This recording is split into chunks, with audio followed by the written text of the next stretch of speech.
Idaho Matters podcast is brought to you by St. Luke's On Demand Virtual Care, which allows patients to see a provider from their home using a computer or smartphone with on demand care for common ailments such as a cough, sore throat, or a sinus issue. More information at stlukesonline.org. From Boundary to Bear Lake, Fremont to Payette, Oahe to Oneida, there are interesting people, places, and histories in all of Idaho's counties. And Idaho Matters wants to share it with you with stories from all 44 counties that make up the Gem State. Email your ideas to idahomatters@boisestate.edu or use the Talk to Us feature in our app, available on Apple and Android, and tune in each weekday at noon for Idaho Matters.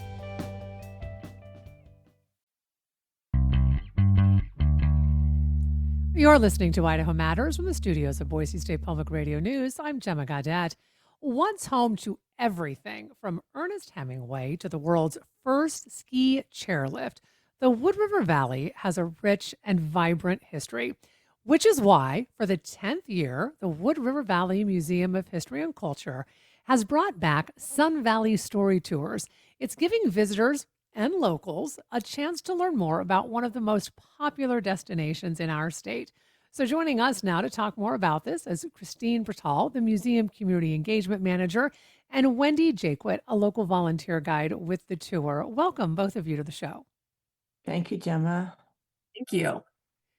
So, Christine, let me start with you. For folks who may not be familiar with the Sun Valley Story Tours, tell us a little bit more about what they are. They are a chance for visitors and locals alike to literally jump on our free local bus, which is called Mountain Rides. And we do about an hour-long tour, and we try to jam as much in as we can, in as comprehensible a way as we can, going literally everything from the Shoshone-Bannock people who have been here since time immemorial, all the way really up till today, but really focusing on the beginning of Sun Valley and the different locations around the valley. We do touch on the mining history. And the great thing is being on the bus, people really get a chance to get a comprehensive overview of both the town of Ketchum, the Sun Valley and Elkhorn area, and then out to the Warm Springs area where, in the late 1880s, there was a whole hot springs resort out there, which was our first tourist destination. So, Wendy, as I mentioned, this will be the 10th year of the Sun Valley Story Tours. How did the tours get started in the first place? Well, it's interesting. My husband was on the board of Mountain Rides. Probably in those days, it was called Ketchum Area Rapid Transit.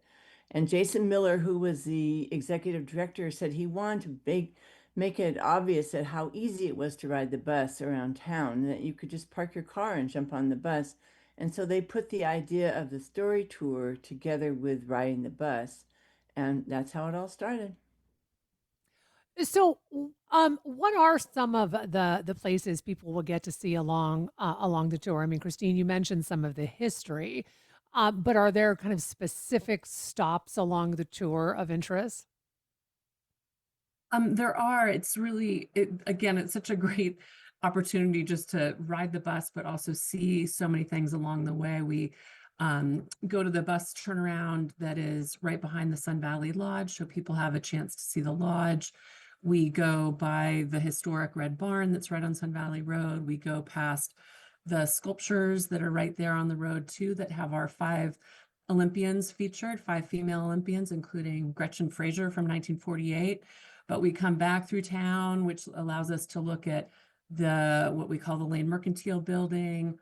And then generally we go by the cemetery where Hemingway's buried, and then out Warm Springs so we can see the base of the ski mountain and one of the ski lodges. It really is a fun way to get a really comprehensive overview of both history and the area at the same time. And maybe Wendy, you can answer this. Is there ever a moment on the tour where someone is surprised by something? And what I mean by that is like, I never knew that, right? It's kind of like you learn something new, even if you're a local. Well, actually, and I would say we have quite a few locals who do ride on the tour, mainly because a lot of our locals are really not bona fide locals. They're people that have come in the 70s, 80s, and 90s. And they don't know a lot of our history. So yes, they're totally surprised. For instance, there's still a remainder of the Philadelphia smelter where the Galena ore was processed before it got on the train. And people don't know that that little rockway that we go by is where that all started, at least for the mining industry in our and people don't know we have a wonderful trailing of the sheep in October, but they don't know how significant the sheep business was in our area. We were the second biggest sheep shipper, I guess you would call it, next to Sydney, Australia. I mean, that's a factoid that most people don't go away. They had no idea. We talk about at Lane Mercantile when the Count Felix Schnaufgotsch was hired by Averell Harriman to find the best ski resort for him to establish a resort on his railroad line. And we had a rail line because of Oh, mining. And so the whole thing about Pete Lane, who said at the Lane Mercantile, don't cash the Count's checks. You know, people don't know, there was kind of an ambivalent feeling in Ketchum about moving forward in tourism. So it's a great tour. that is fascinating, Wendy, right? That there was this idea of like, oh, though there could never be tourism in this area. And Right. now it's one of the premier, ski destinations, I mean, arguably in the world. Totally, totally. Right. And then at one point, Averell Harriman, who was having to pay, the resort was in the county, and Averell Harriman was having to provide free liquor because he didn't have a liquor license. So he came Uh-huh. down to the city of Ketchum, which is, what, right next door, right? And said to the city fathers, how about changing your name to Sun Valley and putting some Austrian motifs on the buildings? And Huh. then I can get a liquor license. And the city fathers said, no way. We love our mining heritage, and that's why Wagon Days is so important to our community because it does memorialize the idea that Uh-huh. we're a real big mining area. Okay, so Wendy, I want to talk a little bit more about something you just said about Sun Valley. Hmm. I was not born and raised in Idaho, but I have lived the majority of my life in Idaho, so I would hope that that counts for something. With Hmm. that said, I have to tell you, I was always like, why is it named Sun Valley? I mean, there's not a town Oh. named Sun Valley. You have Ketchum and you have Haley. Where did this Sun Valley thing come from?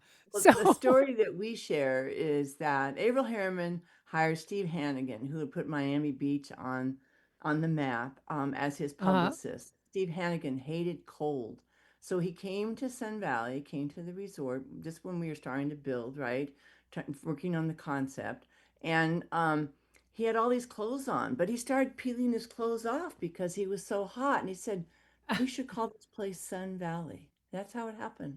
It was a oh my publicist's goodness. idea, wearing too many jackets, realized that we have an incredible weather. And that was part of the campaign in the winter. What's winter sports under a summer sun?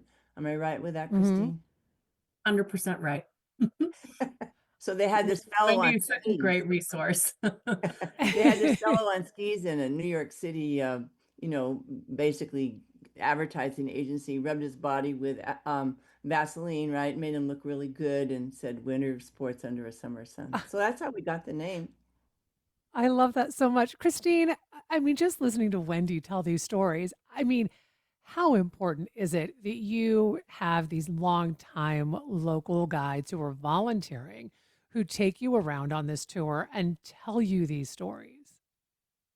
It's fantastic and part of this area, and I think you probably know this, Gemma, that people have such a soft spot in their hearts living here. The history's super Hmm. interesting.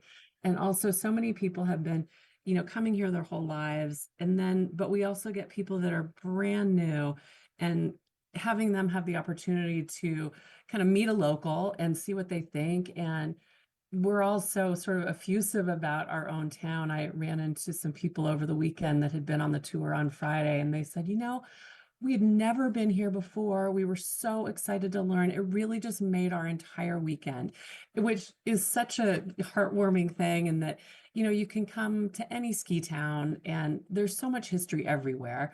But we have a really unique history, and that it's fun to share it. It's fun to have people really hear about what has happened, and that this isn't, you know, some fly-by-night operation, that we've been here for Hmm. a really long time, and that we have history that goes beyond just skiing and beyond just the mountain, that there's real deep roots here. And I think that having local volunteers really highlights that. And Christine, before I let both of you go, remind us Yes. when the tour ends, but also how do people go about getting on the tour? So this is, like we said, it's a collaboration really between Mountain Rides, our friends at Visit Sun Valley, who's our local marketing arm of our town, and Ketchum, and then our Wood River Museum. But for people to sign up, they can either just go into the visitor center, which is in our Starbucks here right on Sun Valley Road, or they can go to the visitsunvalley.com. That website will lead you sort of in the right direction. People can either make a reservation via email, sending it to info@visitsunvalley.com, or just stop into the visitor center. We have been really filling up on Fridays. It happens Fridays at 10 o'clock in the morning. And our plan is possibly to finish August 29th, but I think it's such a great service that my goal is to stretch it out throughout the year and have it be offered every Friday. But we'll see how our volunteers feel about it. Well, I appreciate both of you taking time to talk with us. We've been speaking with Christine Patal, the Museum Community Engagement Manager, and Wendy Jakewood, a local volunteer guide with the tour, talking about the Sun Valley Story Tours. You've been listening to Idaho Matters from Boise State Public Radio. I'm Gemma Gaudette.